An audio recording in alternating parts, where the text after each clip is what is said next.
udah kedatangan akang-akang super keren nih untuk bincang-bincang sama Jendal. Boleh dari akang solusinya kenalan Kak.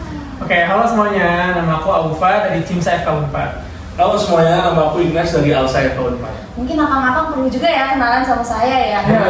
Iya. Kenalin teman-teman, aku Sekar sebagai moderator di Bincang Sore hari ini. Mungkin tadi udah disebut nih Cimsa Alsa kayak mirip gitu ya, kayak berirama. Apa gitu ya? Iya, Sasa gitu ya? Iya betul Sasa.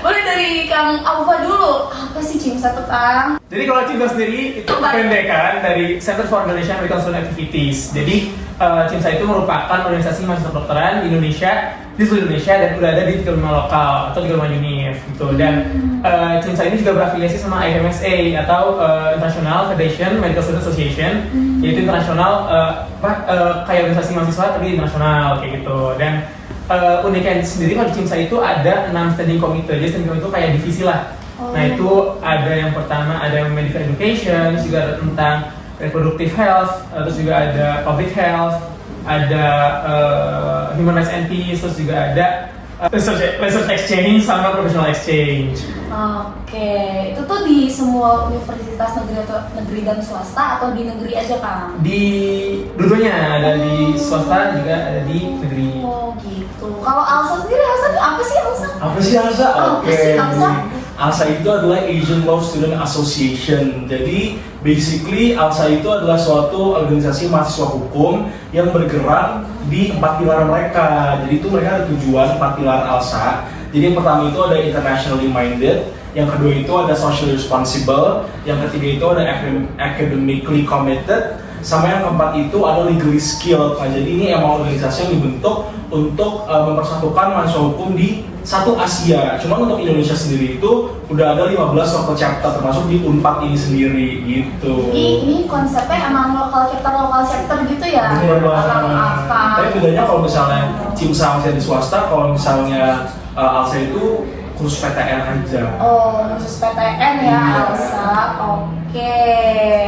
Mungkin tadi kita udah kenalan ya tentang apa sih Cimsa tuh. Tadi Cimsa tuh udah berasosiasi juga, jadi sama-sama global, kayak global organization lah ya, bisa dibilang kayak mengkonekkan dengan kayak mahasiswa-mahasiswa dari luar juga.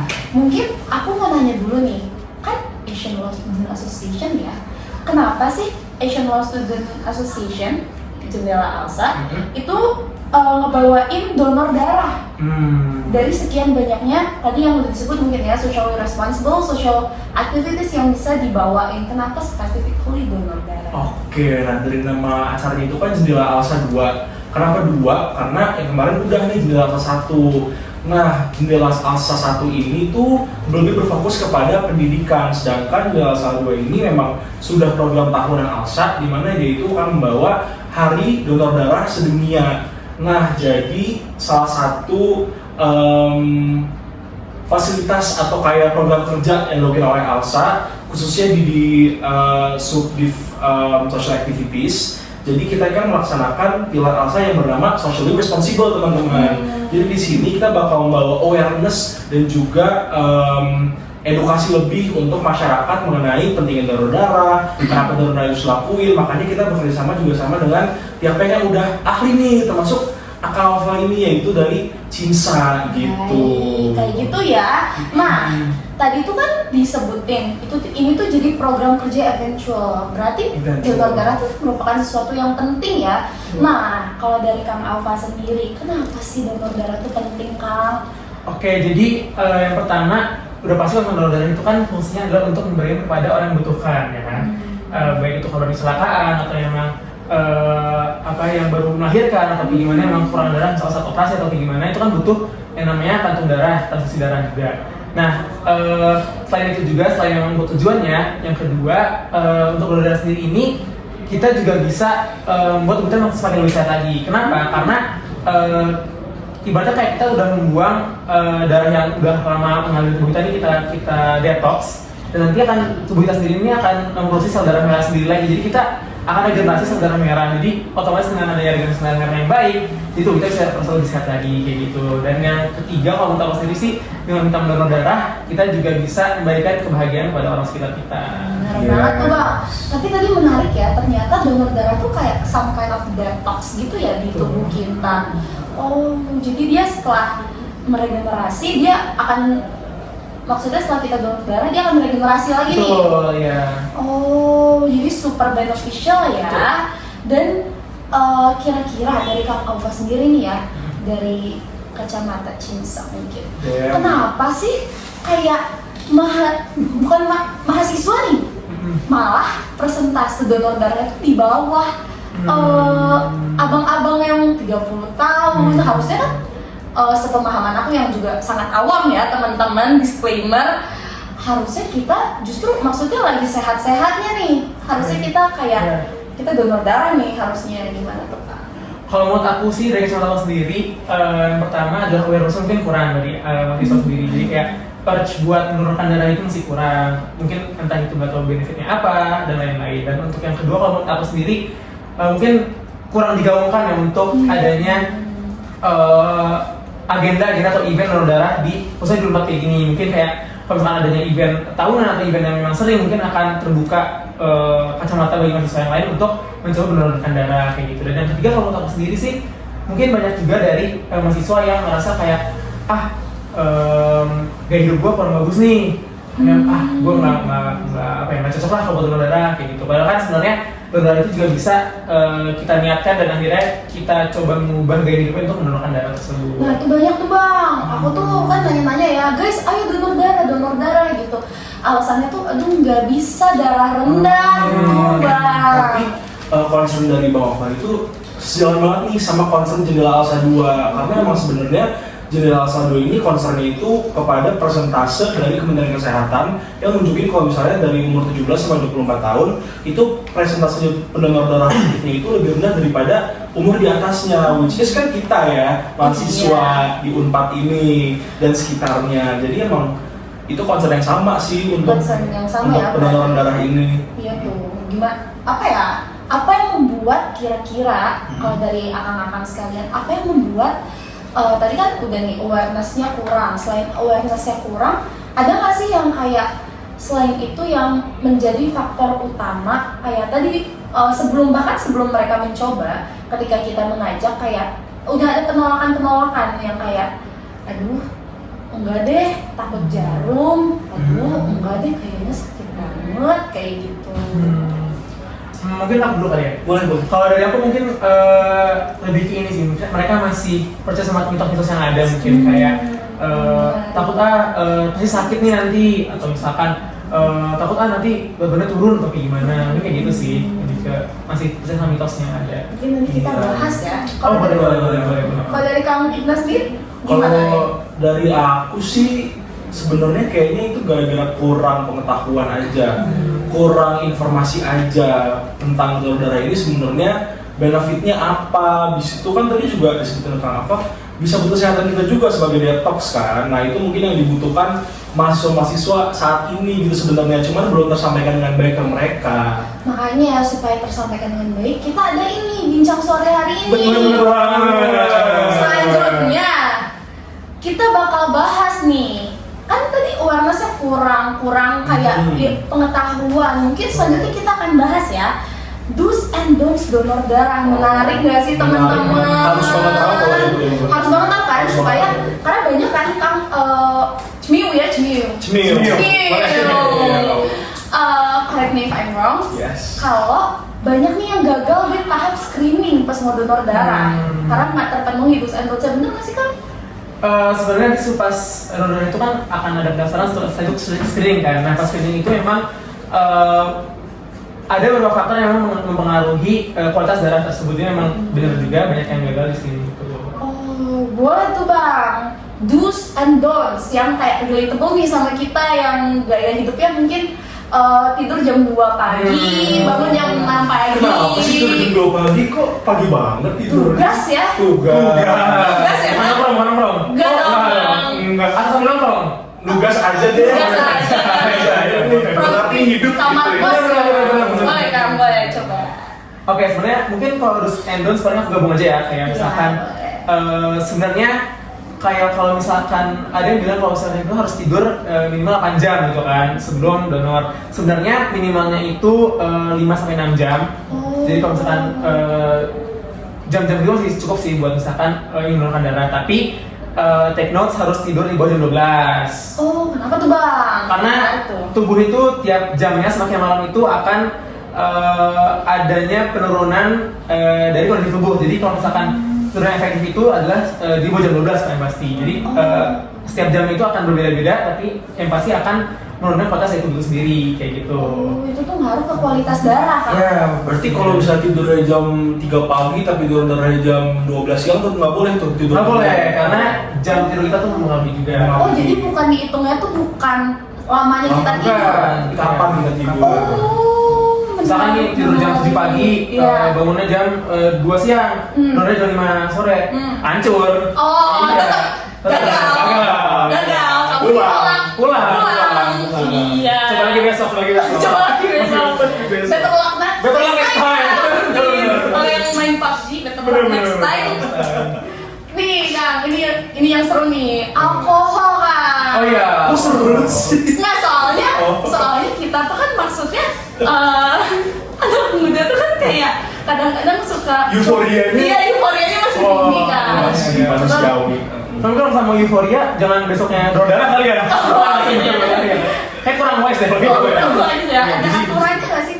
Kayak minimal berapa hari mungkin? Mungkin balik lagi sih gaya hidup. Jadi sebenarnya untuk gaya hidup ini sendiri, tadi kan banyak faktor juga ya, tidur, pola makan, terus juga minum-minuman, alkohol, itu juga kalau misalnya yang menurut darah, semua orang aku itu kalau kita harus free dari alkohol itu 24 jam sebelum itu minimal banget.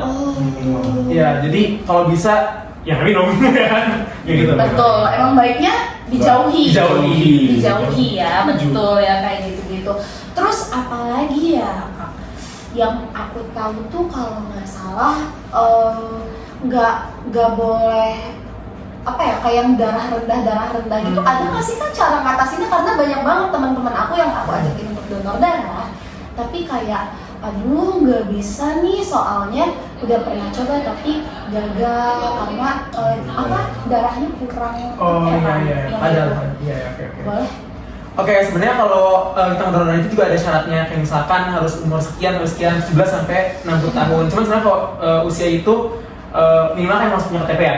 Dan untuk maksimalnya 60 tahun sebenarnya itu nggak apa-apa, ada 90 tahun asalkan emang dia udah biasa dari dulunya untuk donorkan darah. Jadi udah rutin lah kayak gitu, itu nggak apa-apa. Terus masalah berat badan, minimal itu 47 kg, karena kalau misalkan di bawah itu ada yang nggak stabil, misalkan cairan sama berat badan itu nantinya akan kekurangan cairan lah kayak gitu, kalau ini.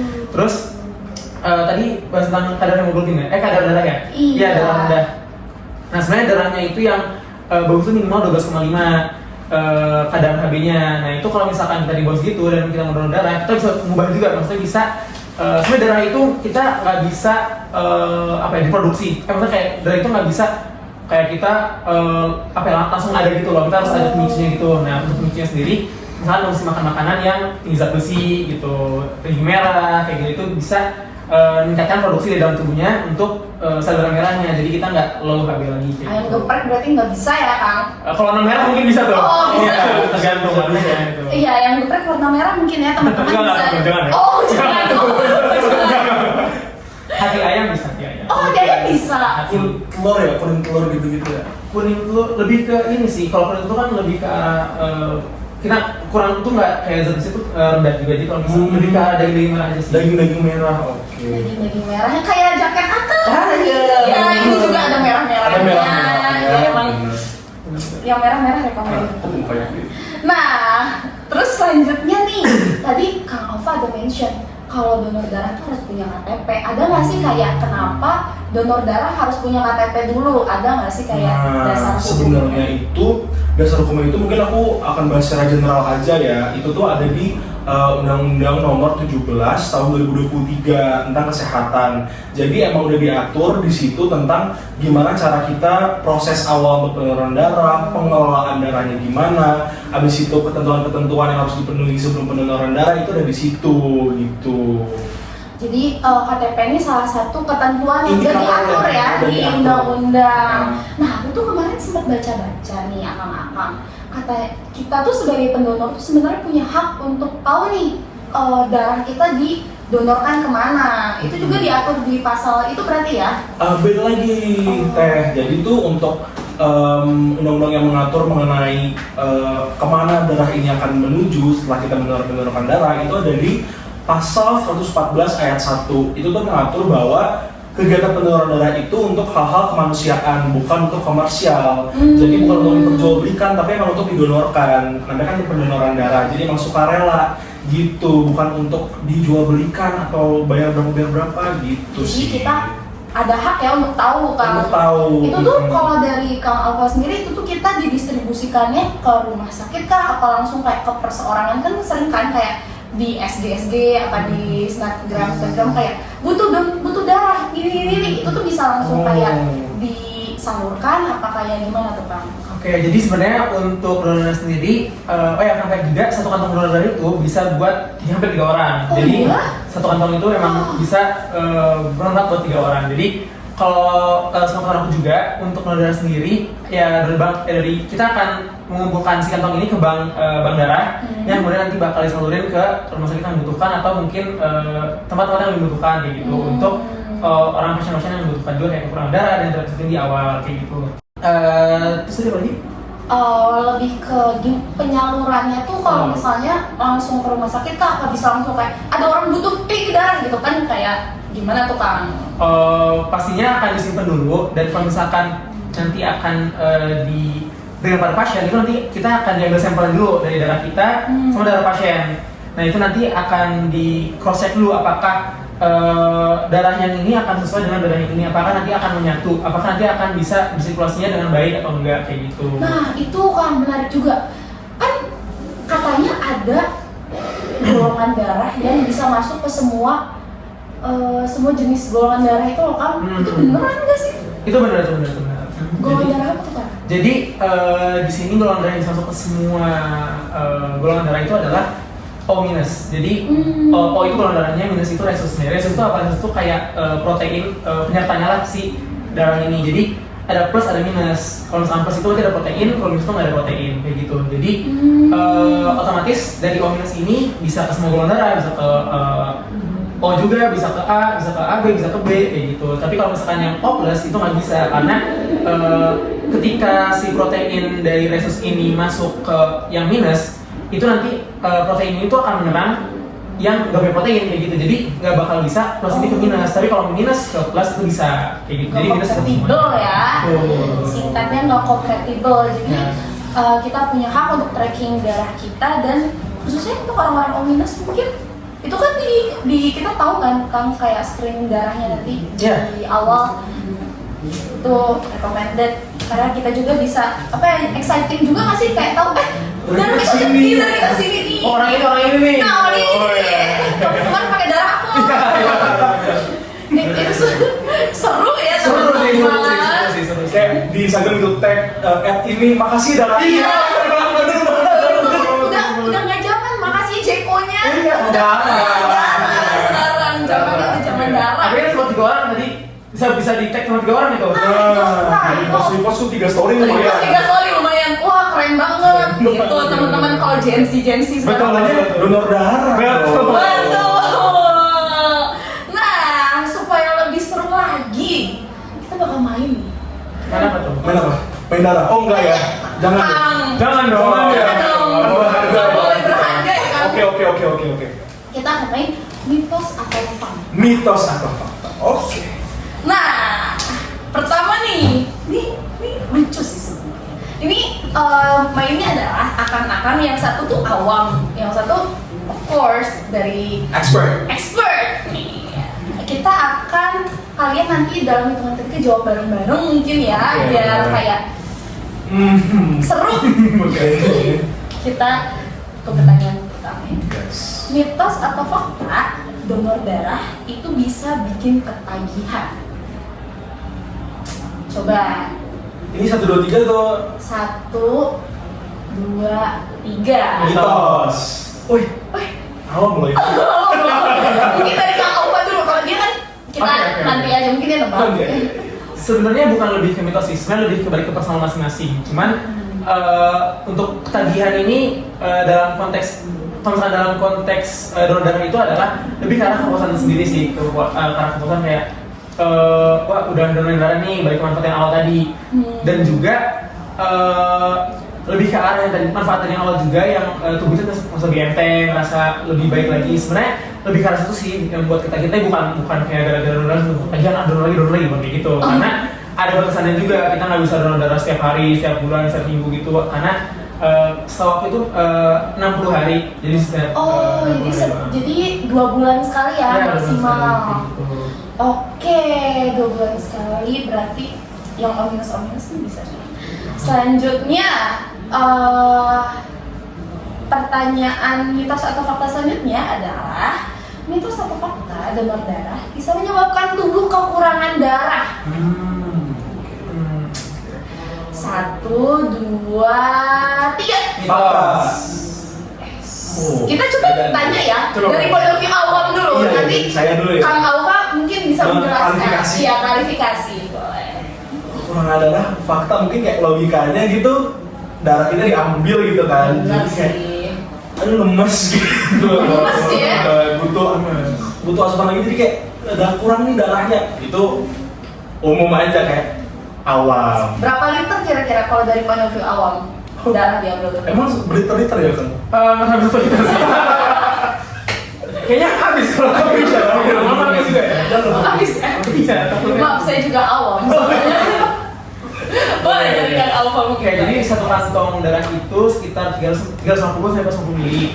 Nah, dan untuk masalah kekurangan darah sebenarnya udah aku sebutin di awal tadi, teman-teman yang menyimak itu kan kita akan ada regenerasi dari sel darah merah ya. Jadi sebenarnya ketika donor darah pasti akan terasa lemas karena kan kita diambil dari cairannya ya.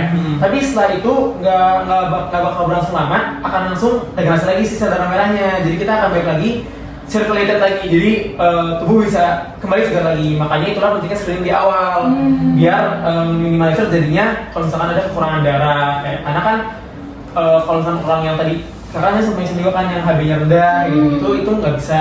Jadi emang benar-benar penting screening di awal. Regenerasinya berarti untuk darah tuh cepat ya Kang? Iya, lumayan cepat juga.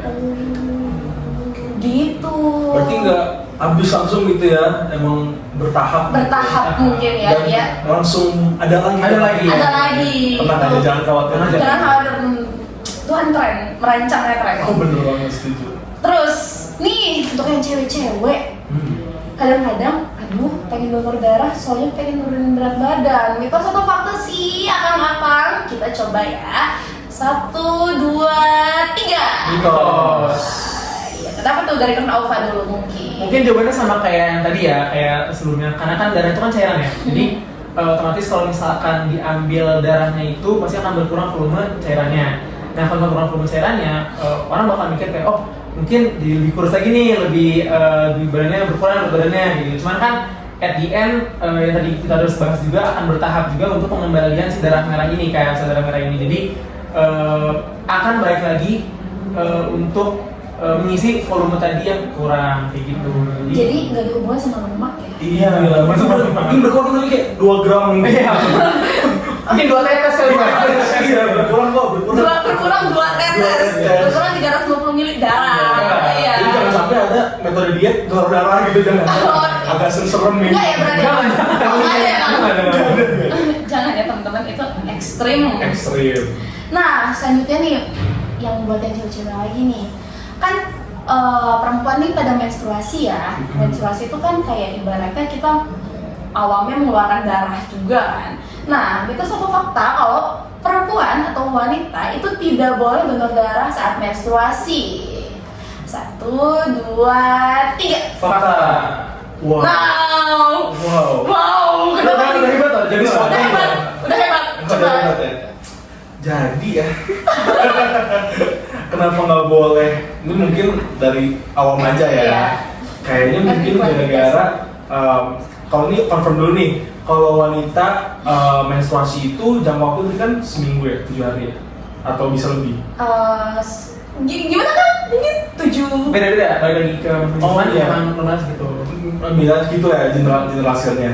mungkin kayak gara-gara setiap hari itu udah ada beberapa darah yang keluar. Jadi kalau misalnya kalau misalnya perempuan donor darah di saat mereka menstruasi, takutnya jadi berkurang darahnya atau kayak kekurangan darah karena darah yang mereka udah keluarin tiap hari itu berlangsung terus. Sedangkan kalau donor darah kan tadi seperti yang Kak Alfa bilang itu kan 350 sampai 50 mili kan, nah itu takutnya berdampak buruk bagi keseimbangan kesehatan si perempuan ini. Gimana Kang?